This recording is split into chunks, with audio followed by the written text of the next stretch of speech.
Okay, so it's been about a week since we worked on this thing.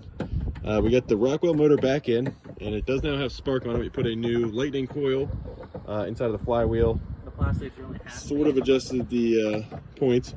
Ryan went ahead and used the heat gun on my plastics. You can see how big of a difference it made. Did about one half of it. We still got to do the other half. That stuff really stinks when it's burning off. But we got the motor back in it.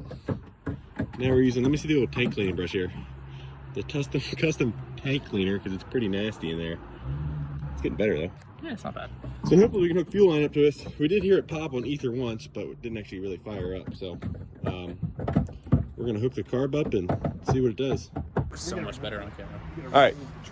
Yeah, Levi's pulling the trash out. So this thing looks like a nice machine. So we got fuel line on it. The fuel tank kind of cleaned out. Motor's in it. It's got spark, so we'll see if it actually starts now. The chain's out pretty much.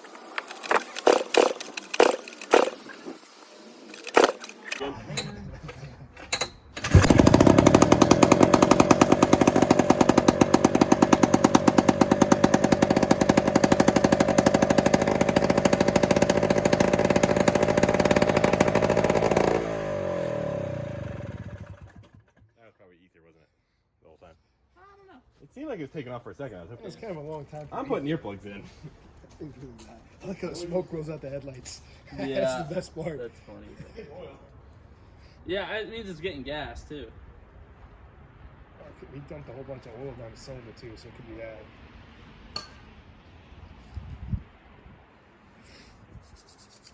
Do it. Do the hand draw. This thing does sound pretty rowdy. Oh, God.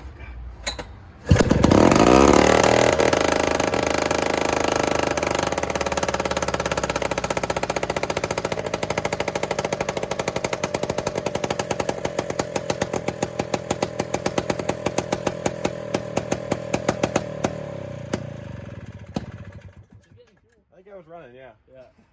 I was scared though. Yeah. We need to ratchet strap that motor back or something. Yeah. That carbon was tapped the trans. Oh, it's hitting. It's just hoping. The back motor mounts are broken. Levi's gonna go change his pants. Yeah.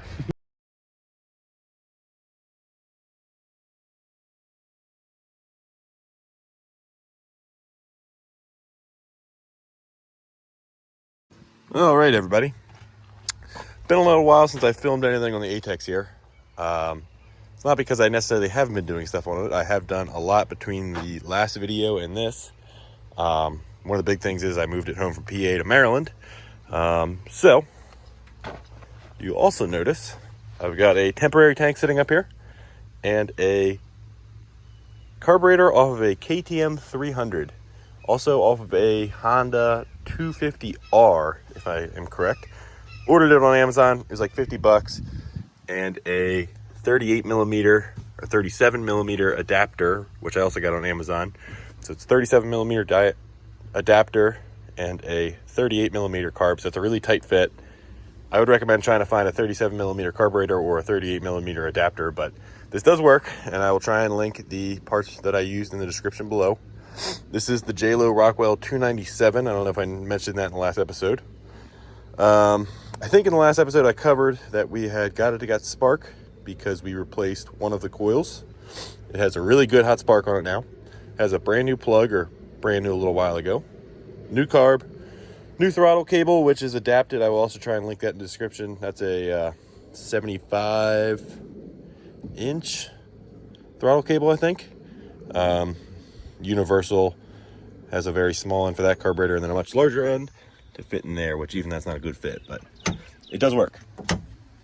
So between videos, we also broke the pull start by accident, which is a cable pull start. So I need to track down one of those to fix it, but for now you can wrap a cord around the pulley down there and pull it, which is a pain in the butt, but you can do it. So I have gotten this running, and I did actually have it running for quite some time. Not quite some time, but a good amount of time. Couple minutes or so. Motor does run, and I will insert a short clip from the first time I did fire it up. I did take a video, but didn't really plan on using it for YouTube. It's kind of in a rush, packing up for college, so sorry I didn't really film the first startup of this thing necessarily, but you get the idea. So today's plan is, the last time I tried to start it, it would not start. I don't know if it fouled that plug or if the carburetor's having issues or what. So I need to get it fired up again. Now that I have the throttle cable, I'm hoping I can, sort of limp this thing around. It still has flat tires, the 4 rears. The front 2 still hold air. I do know the transmission functions, and I do know the drive chains all move because I did move it a tiny little bit at school, but I didn't actually get to like drive it or anything. So first off, we need to get it running again, which might be a little bit of a pain in the neck since it didn't want to last time. So I'm going to go ahead and find a pull cord, and we'll go from there. All right, so found a pull cord, and let's see if it fires up.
All right, so as you hear, it fired right up. So I think last time I just accidentally cut the fuel off on it. That's why it wouldn't start again. So as you'll see here, I got kind of creative with the ratchet strap, and that is because the rearmost motor mount on here is supposed to be rubber and it's all blown out. So that causes the motor to want to rock forward and bang the carburetor against the transmission, which is not ideal. Also causes the belt to loosen up, which is not going to be ideal for, transmission job or transmission operation. So we ratchet strap that back. I got to figure out what to do with the fuel tank. I think I'll put that up here somewhere. And zip tie up the throttle and the fuel line once I figure out the fuel line routing. And hopefully that means we can drive this thing finally. Or see if it, actually kind of drives. So, not going to drive very far because I might try and somehow save these tires. I'm not sure. But I at least want to move it around a little bit. So, I'm going to go ahead and attach that fuel tank somewhere. And tie up all the loose lines so they don't get caught in chains, and we'll hopefully be driving. All right, so figured out where I'm going to put the fuel tank once I put the seat down, and got a kill wire ran all the way to the front so I can kill it from the seat. Ratchet strap as you saw, and zip tied all the throttle cables and fuel lines down. So let's see if it's going to fire up again, and we will attempt to drive it.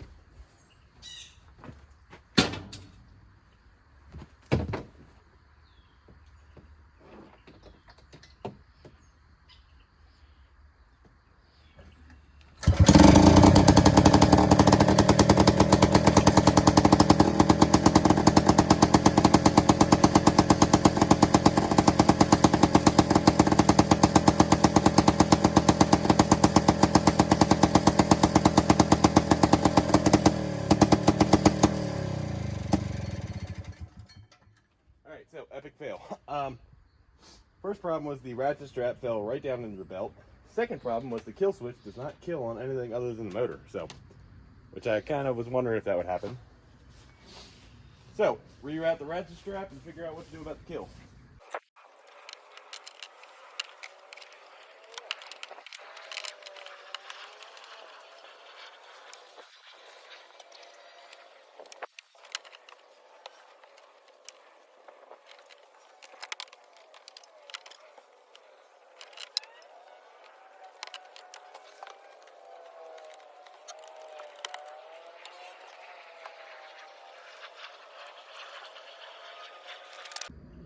All right, attempt 2.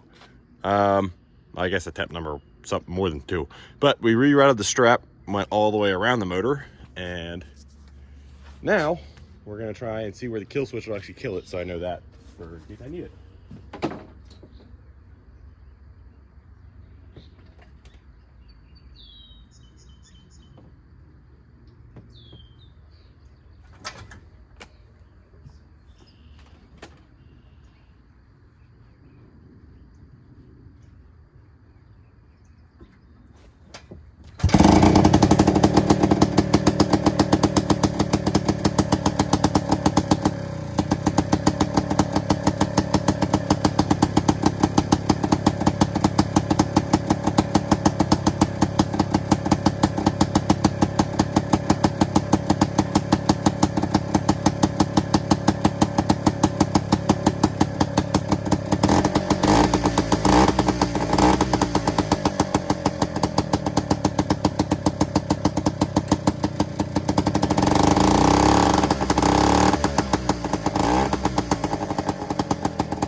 So, it moved to here. It doesn't steer worth a crap. And the flat tires really don't help anything, of course.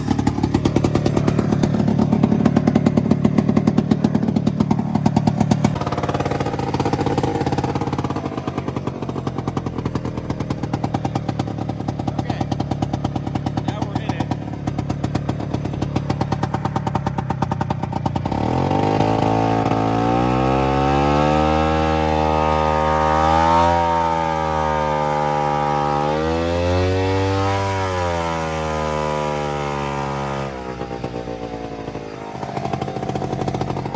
It only wants to go right.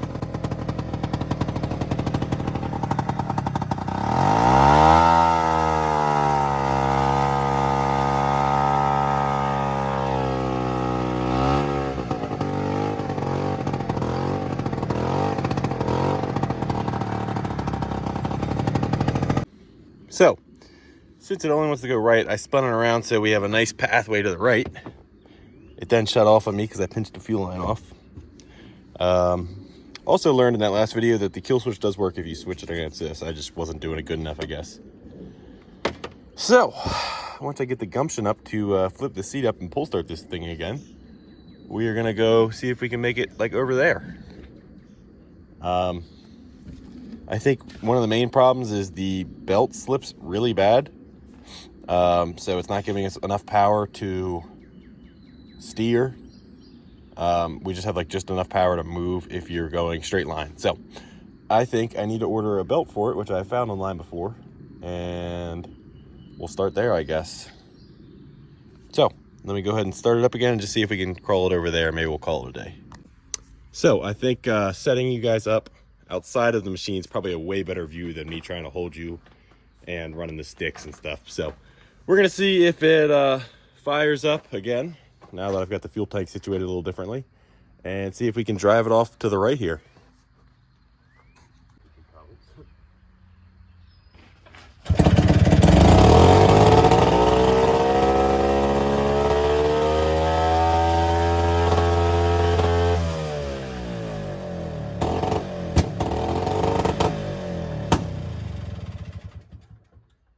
Why is it ripping? Because I choked it? Also really oily in there. We're gonna fire it up one more time to see if it idles its way back down. I think it's just loaded full of fuel right now. Why is the camera recording? Because this thing blows up.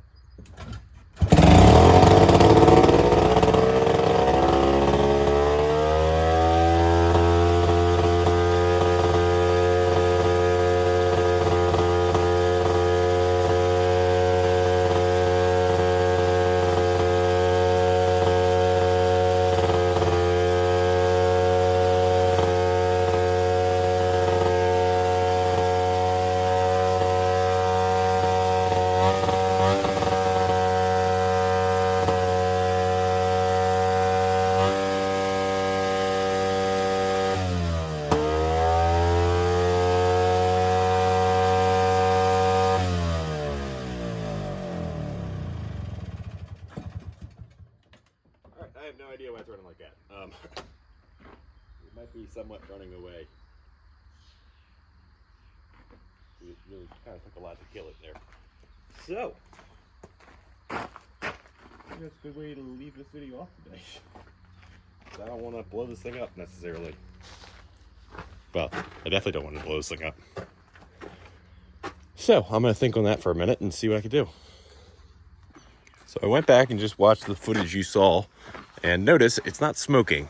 And that combined with how it's running is really making me think that this thing is not getting oil or, getting fuel. So that would explain why it's shut off and why it's being so funky right now, is because it's not getting enough fuel. So that leads me to want to, which means it's leaning out, which means it could blow up, and I don't want that to happen. So I need to probably reposition that fuel tank somewhere a little more permanent. Really should just clean the front fuel tank probably. That's probably should be my next steps. I don't think I'm going to do that right now. So I think I'm going to push it back in this hole over there and pull the fuel tank another day, clean that, get a true fuel system hooked up, and then make sure my ratio is good. I'm pretty sure I put a really heavy ratio in there so it would have a lot of oil in this thing, and there's oil in the carburetor, you can see it. I mean, that slide's just coated in oil, so it's getting oil. So just worries me that it wasn't smoking and that it was just running so funky. So, and the throttle is closing all the way. I noticed that. I do have the idle jacked all the way up on that car, but it was idling fine earlier, so I don't think that would change, you know, now or whatever. So I think I'm going to take a break and think about it before I blow this thing up by accident. So see you guys